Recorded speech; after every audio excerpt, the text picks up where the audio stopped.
I never thought my father could still hurt me at this age. I am 38 years old, a mother, a homeowner, a woman who survived more than most people realize. Yet nothing prepared me for the moment he raised a glass at his 70th birthday and publicly declared which of his children mattered. Everyone in the room already knew I wasn't one of them. The moment the words left his mouth, all the air seemed to disappear. He stood at the center of the banquet hall, wearing a navy suit that made him look healthier than he had in years. Ironically, the reason he looked that healthy was because of me. 5 years earlier, he had been too sick to walk without losing his breath. Chronic kidney failure had almost taken his life, and when the doctor said he needed a transplant, my father didn't even have to ask for my help. I offered my kidney before anyone else even processed the news. I told him, "Dad, you don't have to worry. I'll get tested." He didn't hug me, he didn't cry, he didn't say thank you. He just nodded and told the doctor, "She'll do it." And I did. I saved his life without hesitation. Now here we were, 5 years after that surgery, surrounded by chandeliers, catered food, polished silverware, and family friends who praised him like he was some kind of saint. I sat at the far table, where the chairs didn't match and where the servers placed the dishes they didn't have room for on the main tables. That was where my family always put me. Not close, not included, definitely not celebrated. My daughter Addison, who everyone calls Addie, sat beside me swinging her legs gently under the chair. She is 8, all curiosity and bright spirit, with a heart so big I sometimes wonder how it fits inside her tiny chest. She wore a soft lavender dress she picked for the occasion. She told me it made her look brave, though I didn't understand what she meant at the time. As my father spoke, the crowd leaned in. They adored his dramatic speeches. He loved attention more than anything. He thanked guests for coming. He thanked my siblings by name. Daniel for being the successful one, Chloe for being the compassionate one, and Mason for being the reliable one. He called them his pride, his joy, his blessings. Then he lifted his champagne flute high and said the words that sliced through me like a knife. I am blessed with 3 children who matter. 3, not 4, never 4. A ripple of awkward laughter floated through the room. People assumed he was joking, or maybe they told themselves he was. But my father didn't joke like that. Daniel smirked and raised his glass back at him, as if he agreed. Chloe's smile faltered, but she didn't say anything. Mason didn't even look in my direction. My mother, Elaine, stared at her napkin as if reading invisible text on it. She always avoided confrontation, especially when my father was the source of it. Addie didn't laugh. Her little hands curled into fists on her lap. She looked up at me with wide, confused eyes. "Mom," she whispered, "why did Grandpa say that?" I swallowed, my chest burning. "It's fine, sweetheart," I said, though I didn't believe a word of it. My father continued talking, completely unaware of the shift in the room's energy. He bragged about Daniel's business, Chloe's volunteer work, and Mason's loyalty. He never once mentioned the kidney donation. He never mentioned the sacrifices. He never mentioned the countless ways I had stepped up when others didn't. Addie leaned closer and asked again, "Why did he leave you out?" I forced a smile. "I'm okay," I whispered. But Addie wasn't convinced. Her little brows furrowed the way they do when she is trying to solve a puzzle. She kept glancing between me and her grandfather, her eyes darkening with something I rarely saw in her: anger. My father finished his speech with a grand, satisfied grin. The guests applauded. Glasses clinked. Chairs shifted. The celebration roared back to life. But Addie stayed quiet. She sat perfectly still, her mind spinning, her eyes trained on my father as if she was studying him. I didn't know it then, but she was preparing to do the one thing no adult in that room had ever dared to do. She was waiting for the perfect moment to stand up for me in a way I had never stood up for myself. The moment that would silence the entire birthday hall. The moment that would force my father to face the truth he had spent decades avoiding. And it all began with an 8-year-old girl pushing her chair back and taking a deep breath. The birthday celebration wasn't supposed to be dramatic. At least that's what I told myself as I drove to the banquet hall with Addie humming softly in the back seat. The invitation had arrived, addressed only to my siblings and their families. My name wasn't listed anywhere. Addie had picked it up from the mailbox and brought it inside, smiling because she thought it meant something exciting. When she realized my name wasn't on it, she frowned and asked, "Mom, why didn't Grandpa write your name?" I brushed it off and told her it was probably a printing mistake, though deep down I knew it wasn't. That was how things usually went in my family. My father, Raymond, made decisions that excluded me, and my mother patched over the damage by pretending everything was fine. My siblings followed their lead. They didn't hate me. They didn't mistreat me.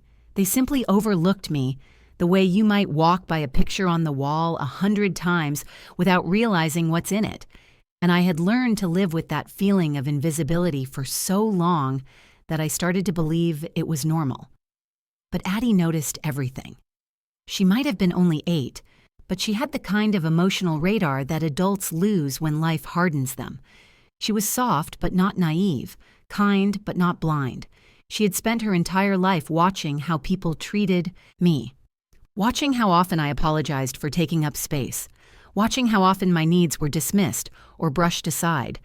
Every time someone cut me off mid-sentence, she would tug at my sleeve with a tiny frown. Every time family gatherings ended with me in the background of group photos, she would ask, "Why didn't they ask you to stand with them?" And every time I said, "I'm fine," she would squint at me like she could see through the lie. The drive to the birthday dinner was lined with golden evening sunlight. Addie sat in her booster seat picking at the plastic rhinestones on her purse. "Are you happy to see Grandpa?" she asked. I hesitated but answered, "Yes, sweetheart." She tilted her head, studying me through the rearview mirror. "You don't look happy." I forced a small laugh.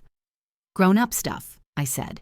She shrugged as if accepting that explanation, but her eyes told me she didn't. The banquet hall was buzzing the moment we stepped in. People I barely recognized greeted my siblings with hugs and long conversations. When they saw me, they smiled politely for a second and moved on. My mother rushed over and straightened Addie's dress like it was wrinkled, even though it wasn't. Then she looked at me and whispered, "Please don't make tonight tense. Your father has been looking forward to this." I swallowed the familiar sting. "I didn't plan to make anything tense," I said quietly. My mother gave a quick, tight nod and walked away before I could say anything else. Harper Lane, the daughter who didn't matter, except when someone needed something. Daniel, the favorite, the achiever, the son my father bragged about to strangers. Chloe, the sweet one, the daughter who got praised for things she never actually did. Mason, the baby, the one who got away with everything. And me, the donor, the helper, the reliable spare part. I took Addie's hand, and together we found our seats near the back. That was always our place. The table that didn't match the others. A few chairs with wobbly legs, a view of the entire room where we could see everything, but were part of nothing. Addie watched the interactions carefully. She saw the way my father hugged Daniel like he was reuniting with a long-lost hero. She saw the way he kissed Chloe's cheek and held her hand as he admired the bracelet he bought her. She saw how he clapped Mason on the shoulder and said loud enough for everyone to hear, "This kid is the reason I keep going." But when he approached me, he simply shook my hand. Not a hug, not a smile, not even eye contact. "Glad you made it," he said, as if it inconvenienced him. Then he turned to greet someone else. Addie's grip on my hand tightened. "That's not fair," she whispered. "You're his kid, too." My throat tightened. "It's okay," I said. "Let's just enjoy the night." But it wasn't okay. Not for Addie, and not for me either. For years, I had pretended that his behavior didn't affect me anymore, but having my child witness it made the sting sharper. Something inside Addie had shifted the moment she saw her grandfather treat me like an afterthought. Her eyes narrowed slightly. Her jaw tensed the way it does when she sees someone break a rule. She was too young to understand adult conflict, but she wasn't too young to feel injustice. The stage was set long before my father's speech. The imbalance, the favoritism, the emotional distance, none of it was new. But something about that night, that room, that crowd, and that little girl who refused to stay silent made everything different. And for the first time in my life, I realized I wasn't the only one suffering because of my father's choices.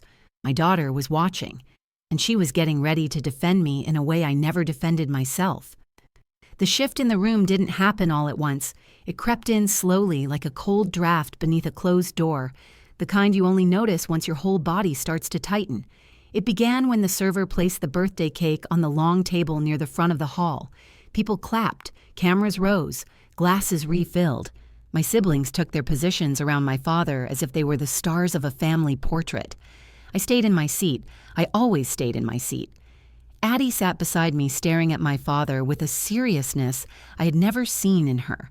Her little fingers tapped rhythmically on the table, an anxious habit she usually showed only during doctor appointments or school presentations. I placed my hand over hers to calm her, but it didn't help. She pulled her hand away gently, not out of rejection, but because her attention was narrowed to one target, her grandfather. Dinner was served shortly after the cake display, and while people passed plates, shared jokes, and reminisced about old stories, I could feel my father's speech lingering in the air. 3 children who matter. The words still hummed in the back of my mind like a bruise being pressed again and again. Daniel was the first to notice the tension between me and Addie. He sat at the table beside ours and leaned slightly in our direction. "You all right, Harper?" he asked, his tone casual but his eyes uneasy.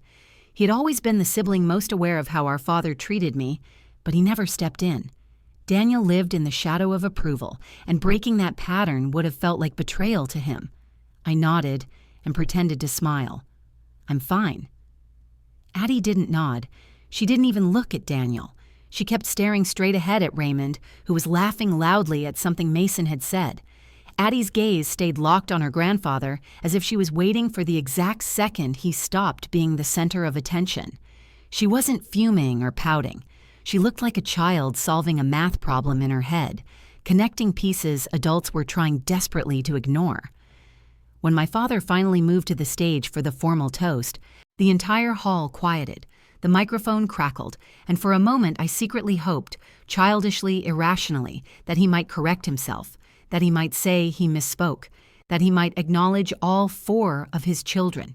He didn't. He launched into a speech about legacy, loyalty, and the children who make a parent proud. He detailed all of Daniel's business accomplishments. He spoke about how Chloe inspired others with her compassionate nature. He praised Mason for being the one who always stayed by his side. Every compliment felt sharper than the last. He never once looked at me, not even a glance. The people in the room shifted uncomfortably. Some stared down at their plates. Others watched me cautiously, silently trying to measure my reaction. My mother wrung her napkin between her hands as if she could twist the tension out of the fabric. Addie whispered, "Mom, he's doing it again." I forced my lips into what I hoped was a steady smile. "It's okay, sweetheart." "No," she said, shaking her head. "It's not okay." Her voice carried a seriousness far beyond her age. It wasn't loud, but it was firm. An 8-year-old girl sitting perfectly straight in her chair, her chin lifted slightly, her eyes sharp with clarity. No adult in that room seemed capable of mustering. Then my father raised his glass, delivered his final insult disguised as celebration, and the room erupted into applause. "All the children who matter," he repeated with extra emphasis, sealing the wound.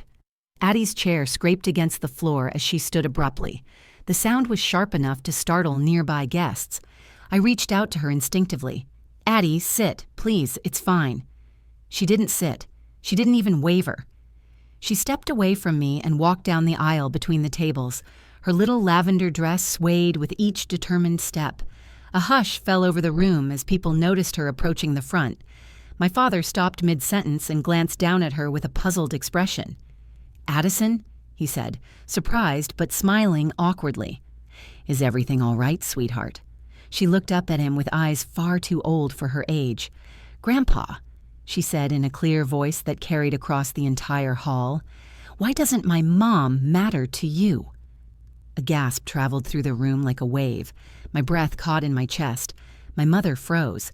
My siblings stared at Addie as if she had suddenly grown wings. My father blinked, caught off guard. "Addison, honey, this isn't the time."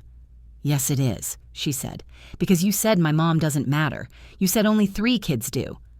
My father tried to chuckle, dismissive and uncomfortable. "You're misunderstanding, sweetheart." Addie didn't blink. "No, I'm not. You made her cry." I swallowed hard, tears burning behind my eyes.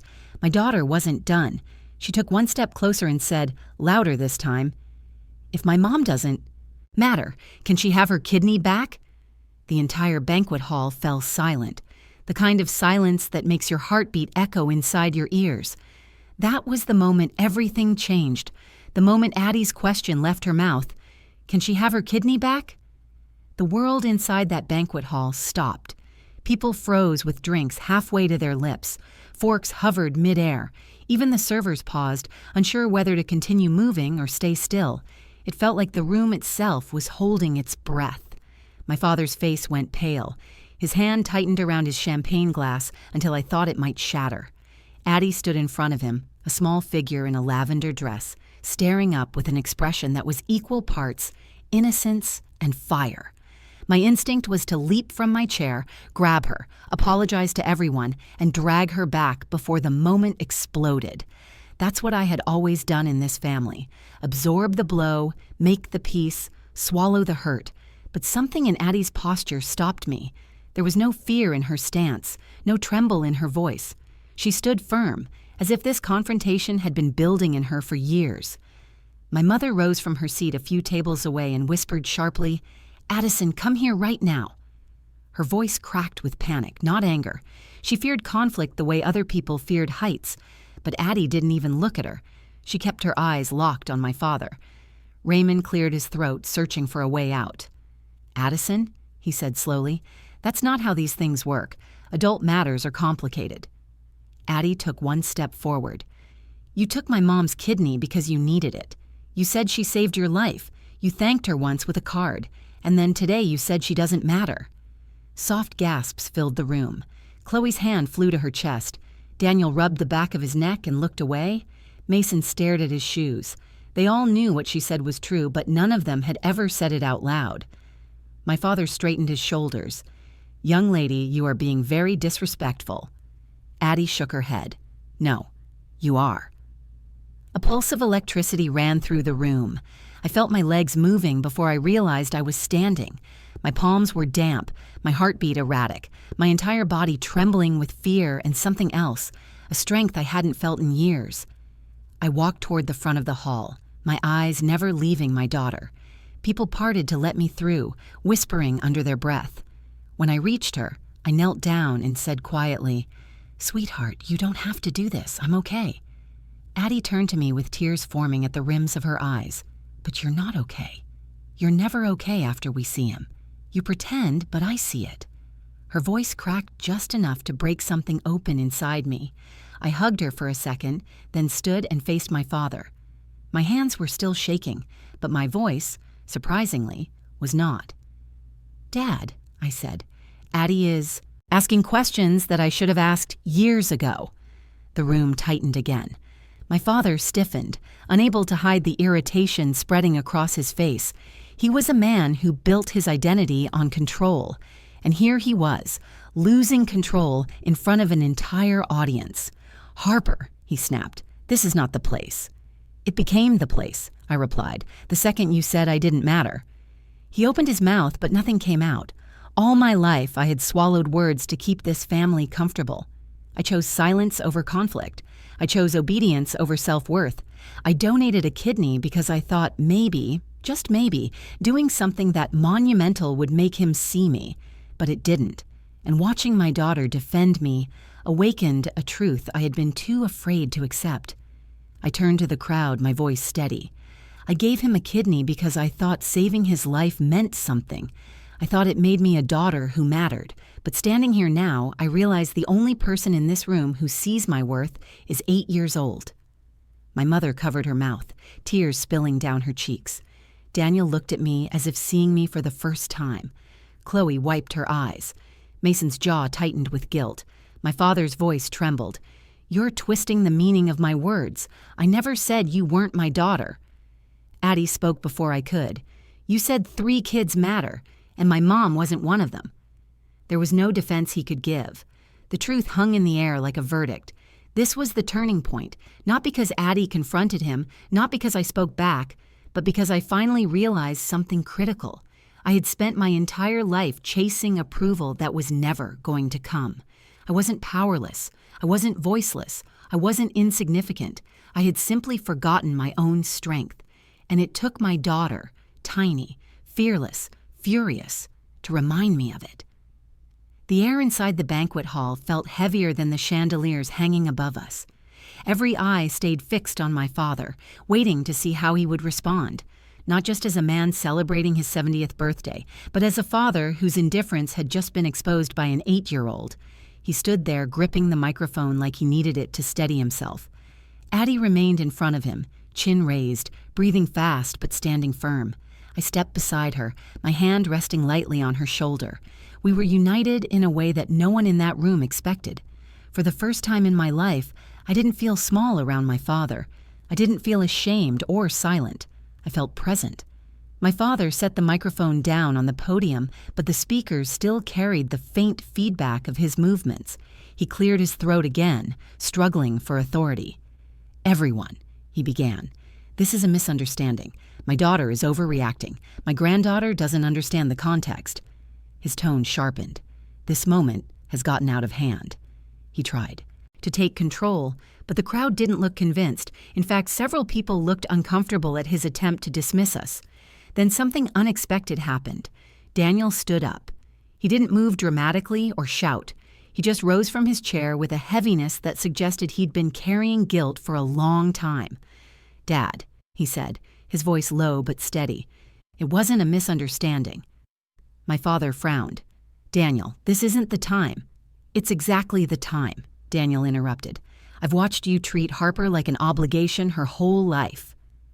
A murmur spread across the tables like a breeze. Chloe stood next. Her mascara was smudged, her lips trembling. "She's right, Dad. You do treat her differently. You always have." My father blinked, stunned. "Chloe, not you too." She wiped her cheek.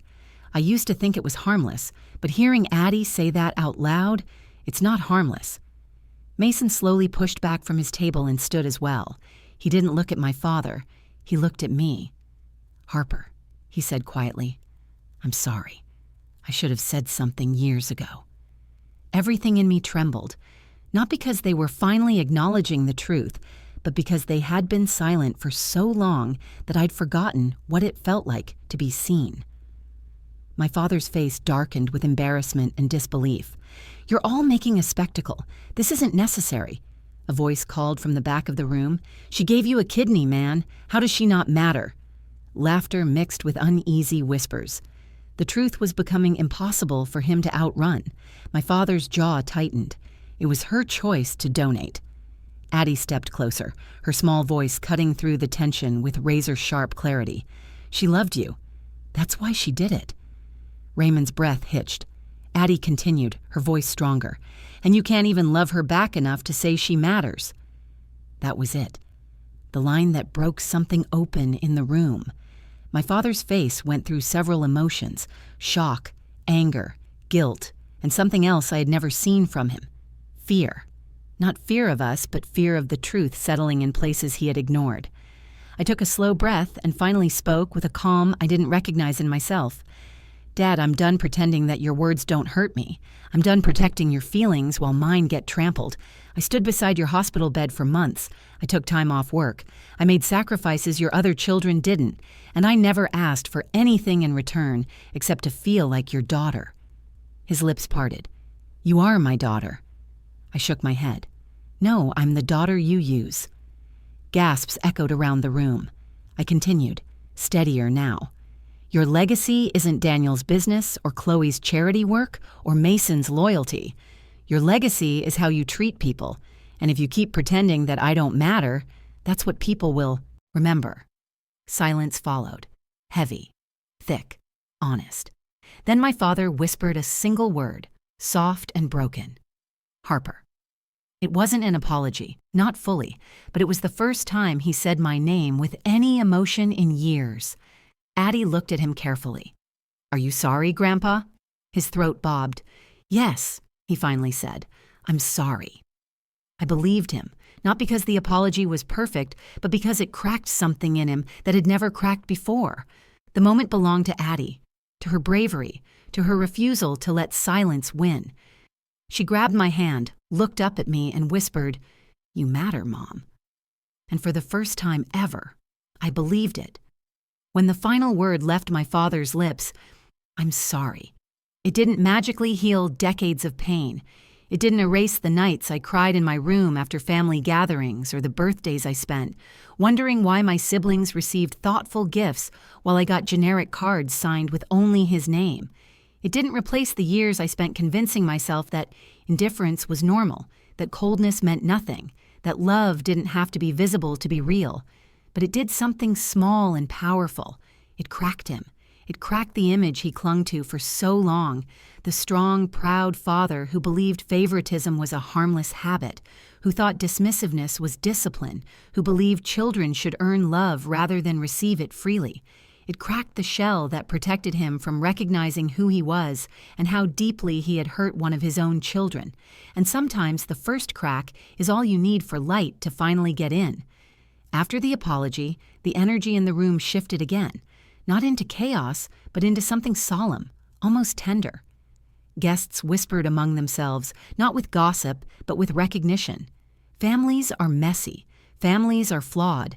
And sometimes families need moments that feel impossible in order to finally tell the truth. My mother walked toward me slowly, her hands trembling. She reached for my arm, her eyes full of tears. "I should have said something," she whispered. "All these years, I should have said something." Her guilt hit me harder than my father's apology. My mother had always chosen peace, even when it meant sacrificing fairness. I had spent years being quietly hurt while she quietly watched. But hearing her admit it, hearing her take responsibility, was something I never expected. "You don't have to apologize for him," I said gently. She shook her head. "I'm apologizing for me." I pulled her into a hug she hadn't asked for but desperately needed. For the first time in a long time, she hugged me back like she meant it, not like a polite gesture, not like a mother following routine, but like someone mourning all the moments she let slip through her fingers. Daniel came next. He didn't hug me. He wasn't the hugging type. But he put a hand on my shoulder, firm and steady. "Harper," he said, quietly. "I didn't realize how bad it was. I'm sorry I didn't see it sooner." "You saw it," I replied softly. "You just didn't want to get involved." He nodded with shame. "You're right, and I'm sorry for that too." Chloe hugged me so tightly it surprised me. Her voice trembled. "I never knew how deep it went. I'm sorry if I ever made you feel alone." Mason stood a few feet away, his hands in his pockets, his head bowed. When he finally looked up, his eyes were red. "I always thought Dad favored me because I was the youngest," he said. "I didn't think about what it cost you."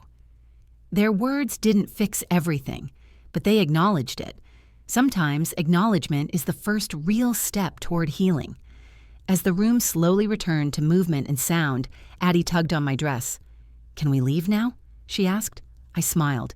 "Yes, sweetheart, we can." We walked toward the exit hand in hand, and I felt something I hadn't felt in a long time. Freedom. Not the kind you taste in physical space, but the kind that comes when emotional chains finally loosen. I had spent my whole life shrinking myself to fit into a family that never made room for me. But standing there beside my daughter, I no longer felt small. My father called out once more, "Harper." I turned back. His eyes were tired, softer than I'd ever seen them. "Thank you," he said, "for everything, for the kidney, for raising a brave granddaughter, for giving me a chance, even when I didn't deserve it." I nodded. "I hope you use it better this time." He lowered his head in understanding. Outside, the night air was cool and crisp. Addie wrapped her arms around my waist. "Mom, yes, honey. Are you mad at me for saying it?" I knelt so we were eye to eye. "Addie, you protected me. You were brave for both of us. I'm not mad. I'm grateful." She smiled, relieved. "I just didn't want you to feel invisible anymore." I pulled her close. "I don't. Not with you." As we walked to the car, I realized the real lesson wasn't about my father's apology or my siblings' remorse. It wasn't about the speech or the confrontation or the years of neglect. It was about seeing myself through my daughter's eyes. To her, I wasn't forgotten. I wasn't unimportant. I wasn't the leftover child in the family. I was her mother, and I mattered. For the first time in my life, that was enough. Thank you for listening to my story. If there's one thing I hope people take from this, it's that your worth isn't defined by who fails to see it. Sometimes the people who should love us the most are the ones who hurt us the deepest. But healing doesn't always come from them. Sometimes it comes from the people we raise, the ones who look at us with eyes full of truth and remind us that we matter. If this story touched you, inspired you, or made you think about your own family in a new way, please take a moment to support the channel. It helps more than you know. Like the video, share your thoughts in the comments. Share the story with someone who might need to hear it, and don't forget to subscribe to the channel for more powerful stories every week. Your engagement keeps this community growing and helps these stories reach people who need them most. Thank you again for being here. I'll see you in the next video.